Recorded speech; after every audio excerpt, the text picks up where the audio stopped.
ইষ্টনিষ্ঠা। এইবার ইষ্টনিষ্ঠা সম্বন্ধে আমাদিগকে আলোচনা করিতে হইবে। যে ভক্ত হইতে চায় তাহার জানা উচিত যত মত তত পথ। তাহার জানা উচিত বিভিন্ন ধর্ম সম্প্রদায় সেই একই ভগবানের মহিমার বিভিন্ন বিকাশ মাত্র। হে ভগবান, লোকে তোমাকে কত বিভিন্ন নামে ডাকিয়া থাকে। লোকে তোমাকে বিভিন্ন নামে যেন ভাগ করিয়া ফেলিয়াছে, কিন্তু প্রত্যেকটি নামেই তোমার পূর্ণ শক্তি বর্তমান।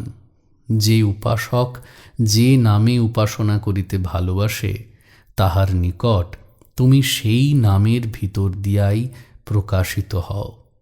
তোমার প্রতি অন্তরাত্মার ঐকান্তিক অনুরাগ থাকিলে তোমাকে ডাকিবার কোনো নির্দিষ্ট কাল নাই। তোমার নিকট এত সহজে যাওয়া যায়, কিন্তু আমার দুর্দৈব তোমার প্রতি অনুরাগ জন্মিল না। শুধু তাই নয়, ভক্ত যেন বিভিন্ন সম্প্রদায়ের প্রতিষ্ঠাতা জ্যোতির্তনয়গণকে ঘৃণা না করেন, এমনকি তাহাদের সমালোচনা বিষয়েও যেন বিশেষ সতর্ক থাকেন। তাহাদের নিন্দা শোনাও তাহার উচিত নয়।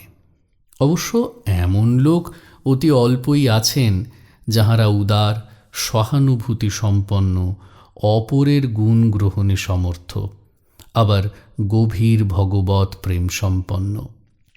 সচরাচর দেখা যায় উদার ভাবাপন্ন সম্প্রদায়গুলি আধ্যাত্মিক গভীরতা হারাইয়া ফেলে। ধর্ম তাহাদের নিকট এক প্রকার রাজনীতিক, সামাজিক ভাবাপন্ন সমিতির কার্যে পরিণত হয়। আবার খুব সংকীর্ণ সাম্প্রদায়িক ব্যক্তিগণের নিজ আদর্শের প্রতি খুব ভালোবাসা আছে বটে, কিন্তু তাহাদের এই ভালোবাসার প্রতিটি বিন্দু অপর সকল সম্প্রদায়ের, যেগুলির মতের সহিত তাহাদের এতটুকুও পার্থক্য আছে, সেগুলির উপর ঘৃণা হইতে সংগৃহীত হইয়াছে। ঈশ্বরেচ্ছায় জগৎ যদি পরম উদার অথচ গভীর প্রেম সম্পন্ন জনগণে পূর্ণ হইয়া যাইত, বড় ভালো হইত। কিন্তু এইরূপ মহাত্মার সংখ্যা অতি বিরল।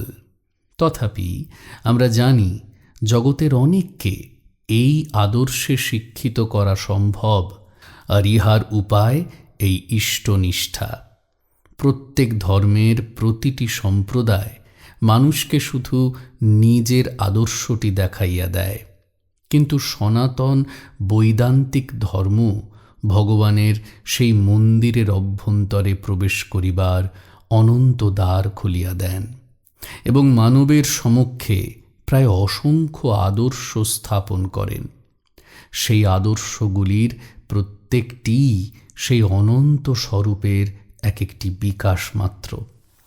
অতীত ও বর্তমানের মহামহিমময় ঈশ্বর তনয় বা ঈশ্বরের অবতারগণ মনুষ্য জীবনের বাস্তব ঘটনাবলীর কঠিন পর্বত কাটিয়া যে সকল বিভিন্ন পথ বাহির করিয়াছেন, পরম করুণা পরবশ হইয়া বেদান্ত উহা মুমুক্ষু নরনারীগণকে দেখাইয়া দেন, আর বাহু প্রসারিত করিয়া সকলকে, এমনকি ভবিষ্যৎ মানবকেও সেই সত্য ও আনন্দের ধামে আহ্বান করেন, যেখানে মানবাত্মা মায়াজাল হইতে মুক্ত হইয়া পূর্ণ স্বাধীনতা ও অনন্ত আনন্দের অবস্থায় উন্নীত হয়।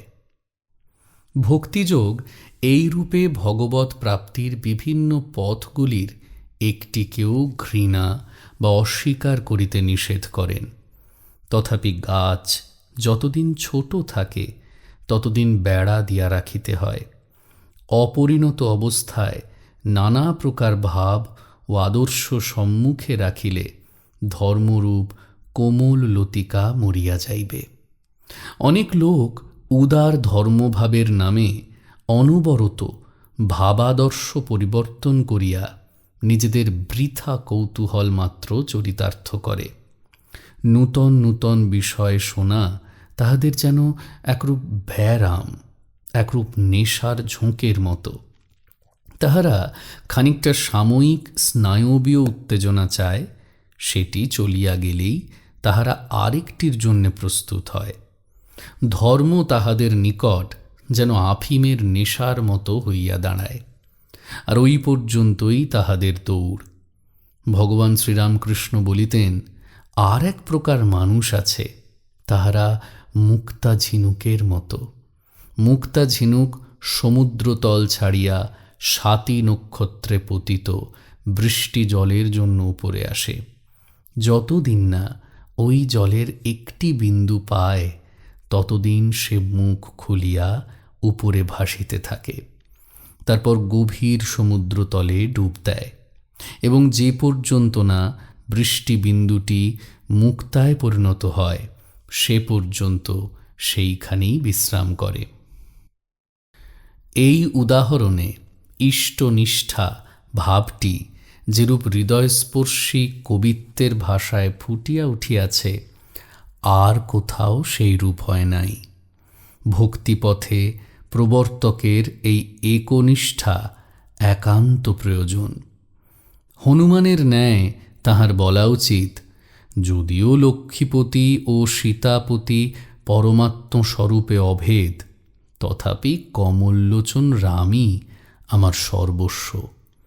অথবা সাধু তুলসীদাস যেমন বলিতেন, সকলের সঙ্গে বসো, সকলের সঙ্গে আনন্দ করো, সকলের নাম গ্রহণ করো, যে যাহাই বলুক না কেন সকলকে হাঁ হাঁ বলো, কিন্তু নিজের ভাব দৃঢ় রাখিও।